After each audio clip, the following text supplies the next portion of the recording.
Bonjour à tous, j'espère que vous allez bien et bienvenue sur notre chaîne.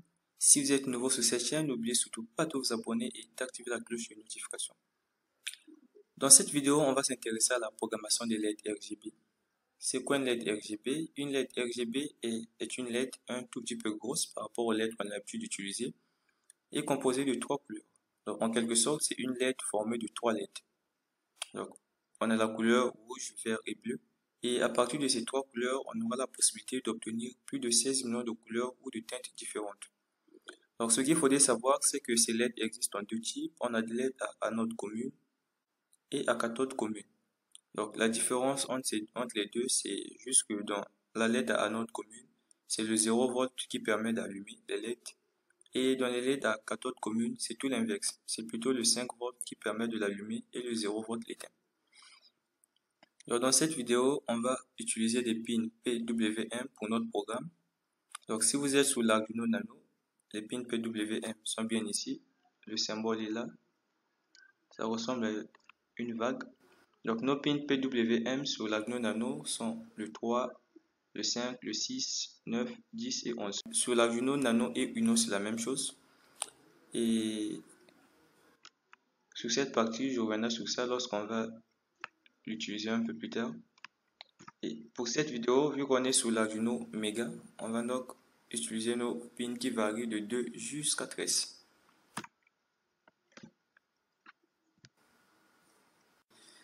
Alors, voici un peu comment il faudrait le connecter. N'oubliez surtout pas de mettre la résistance au niveau de chaque LED. Sinon, vous risquerez de détériorer votre LED.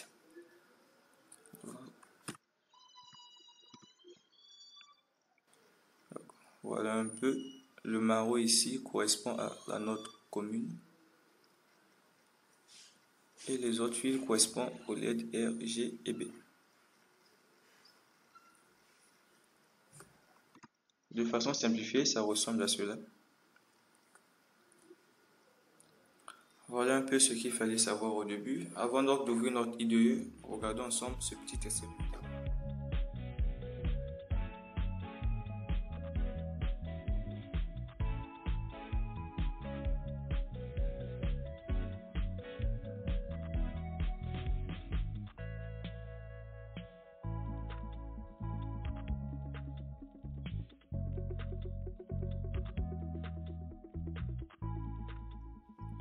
Alors, nous voici dans notre IDE. Pour commencer, on va commencer à déclarer nos broches comme étant des sorties. Donc, on va découvrir une nouvelle notion, notamment les tableaux. Les tableaux, ce sont juste des variables qui sont constituées de plusieurs cases. Donc, des variables qui réservent en mémoire plusieurs cases par laquelle on pourra y accéder au besoin. Donc, je vais d'abord commencer par déclarer et on verra un peu ce que je voulais dire. Donc, on va l'appeler RGB. RGB pin. Donc, pour un tableau, ça se déclare comme ça. Ici, on met le nombre de cases. On a 3 pins, donc on met 3.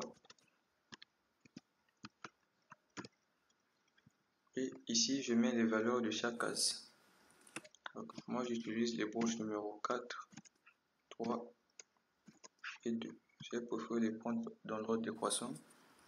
Je mets un petit commentaire pour vous retrouver broche de sortie.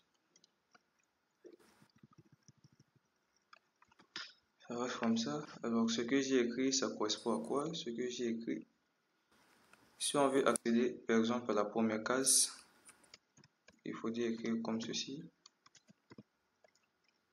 Je vais le mettre en commentaire.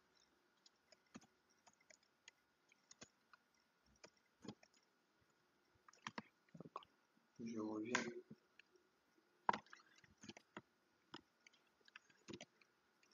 Pour accéder à la première case, il faut donc écrire comme ceci. RGB pin 0 et ainsi de suite pour les autres. Donc, vu qu'on a eu à déclarer un tableau de 3 cases, donc la première case prend la valeur 0, la deuxième 1 et la troisième prenant donc la valeur de 2 plutôt. On a 0, 1 et 2, ça fait 3. En tout cas, pour notre cas, il ne faudrait jamais essayer de mettre 3 à l'intérieur. ça va générer un bug dans le fonctionnement de notre programme. Donc pour un tableau qui a 3 cases, on commence à compter de 0 jusqu'à la dernière case. Donc on fait juste la valeur qu'on a eu écrire, moins 1. Donc 3 moins 1, ça fait 2. On commence de 0 jusqu'à 2. Donc si vous voulez voir la valeur de chaque case, il vous suffit juste de faire un serial.println et le tout sera joué. On va définir un autre tableau.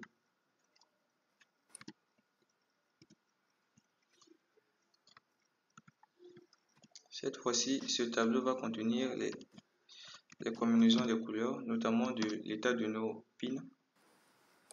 Donc ici dans la lettre RGB, pour pouvoir obtenir des différents teintes, tout ce qu'on fait, c'est juste mélanger les couleurs. On allume telle ou telle couleur, on éteint telle ou telle couleur. Vu qu'on a 3, c'est juste ces couleurs qu'on allume ou éteint. Alors, je vais l'appeler par constant bit, le nom de color. On aura à effectuer 8 combinaisons. Vu qu'on va le coder en 3 bits, avant de mettre les valeurs, regardons un tout petit peu ce tableau de combinaison. Voilà un tout petit peu les différentes combinaisons possibles qu'on peut avoir de ces 3 valeurs R, G et B entre 0 et 1. Donc, vu qu'on le code en binaire, on va commencer par écrire B pour signaler que les valeurs écrites sont en binaire. On a B 0, 0, 3 valeurs.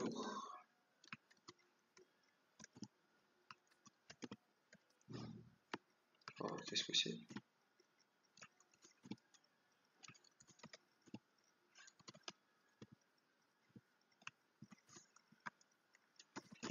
On a B 0, 0, 1. Je l'ai écrit 2 fois.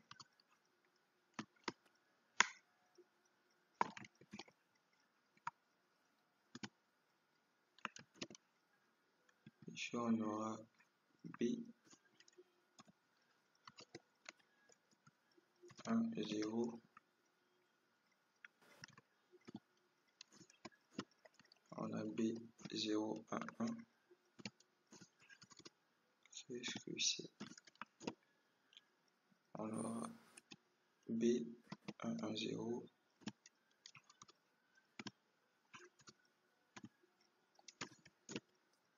On a B 1, 0,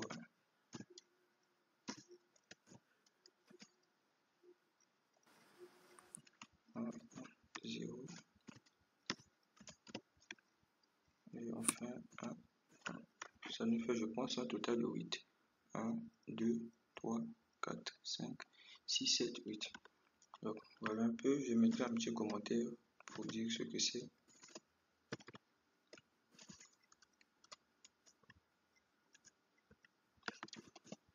Là c'est la combinaison des couleurs.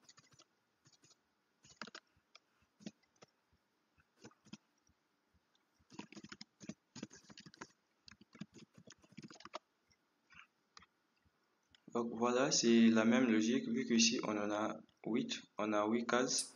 Donc la première case commence à 0 et se termine à 7. On revient dans notre fonction.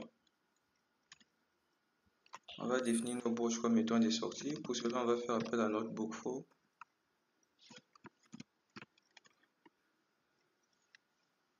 On va déclarer for bit i.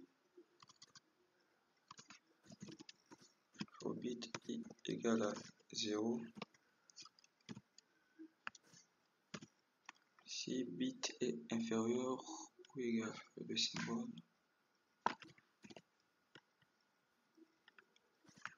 Donc bit est inférieur ou égal à 2. Faire i plus plus.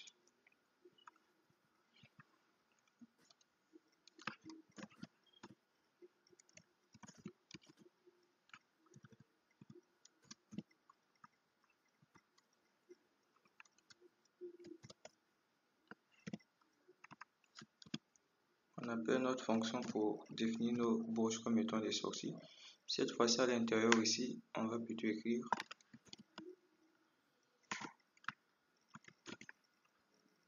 Au lieu de 0, on va mettre i. À chaque parcours de la boucle, la valeur de i va s'incrémenter. Ça commence à 0, puis va se terminer à 2, ce qui va définir nos pins comme étant des sorties. Output. On pourra aussi activer la communication avec le PC, avec Serial Begin, pour pouvoir un peu lire dans le moniteur série, mais ce n'est pas l'objet de notre vidéo. Donc on va s'en arrêter là. Alors, voilà un peu. Je vais mettre un tout petit commentaire. Pin défini comme sortie.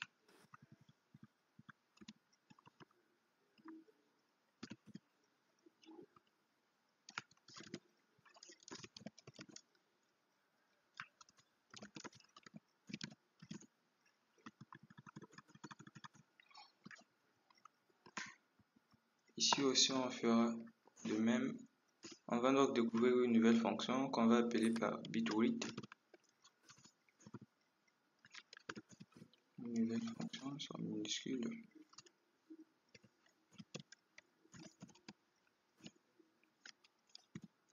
Bitwidth ici, ça va nous permettre de lire chaque bit qu'on a eu à écrire, notamment 0, 1, 2 et 3. Donc il y a 3 0, c'est un peu ça. Avant d'y arriver, on va d'abord parcourir notre tableau en faisant ceci.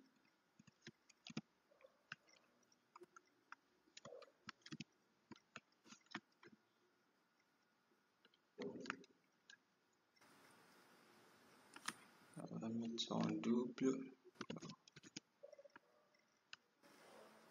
Au bit i. Au bit i égale à 0. J'ai sauté le i. Au bit i égale à 0. Tant que i est inférieur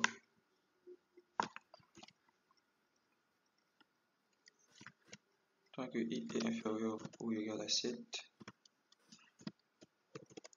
faire i++.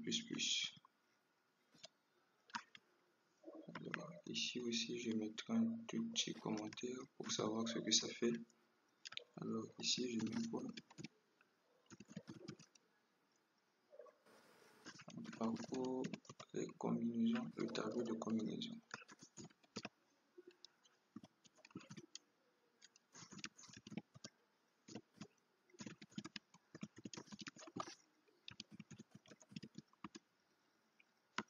À l'intérieur, je fais la même chose.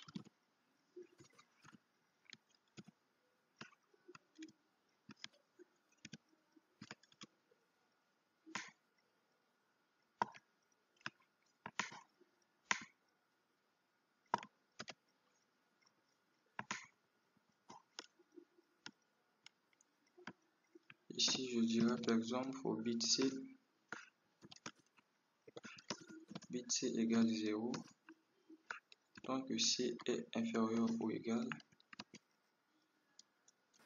C est inférieur ou égal à 2,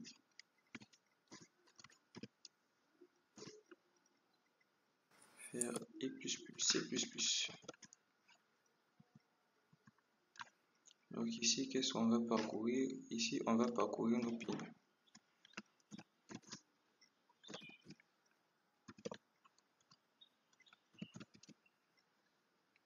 Là, on parcourt le tableau de pins.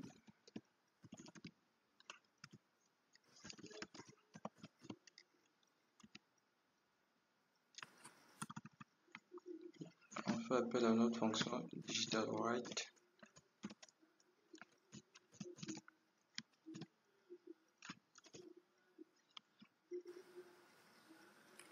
Ce qu'on va découvrir ici, c'est notre nouvelle fonction. Avant d'y arriver, je remets d'abord ceci.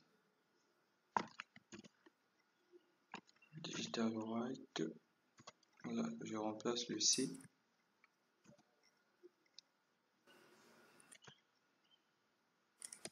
Il est mal copié.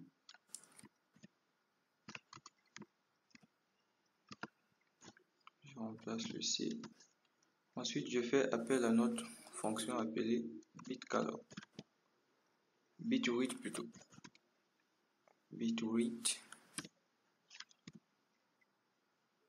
Alors ici, notre fonction bitwidth prend en compte deux paramètres. Le premier des paramètres qu'on va l'envoyer, c'est notre tableau qui contient les bits à lire. Donc là, on va l'appeler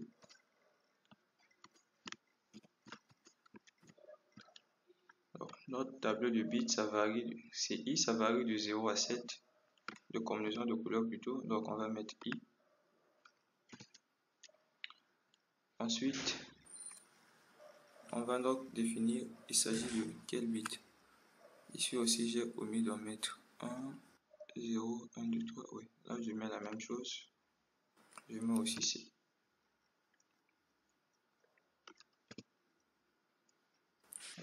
Voilà un tout petit peu. Vu qu'ici on se trouve avec une LED RGB à notre commune, on va donc inverser le sens de lecture. Donc ici, si par exemple, lorsqu'il y aura le bit, si par exemple c'est 1, donc lorsqu'il va parcourir notre tableau, comme par exemple ici, lorsqu'il lit 0, il le remplace par 1. Là où il y a 1, il le remplace par 0. N'oubliez surtout pas de mettre le point d'exclamation si vous utilisez une LED à notre commune. Si c'est la cathode commune, le point d'exclamation n'a pas son importance. Donc, on fait ça, ensuite on mettra une pause. On va faire notre fonction, on fera appel à notre fonction delay. On met une pause de 2 secondes.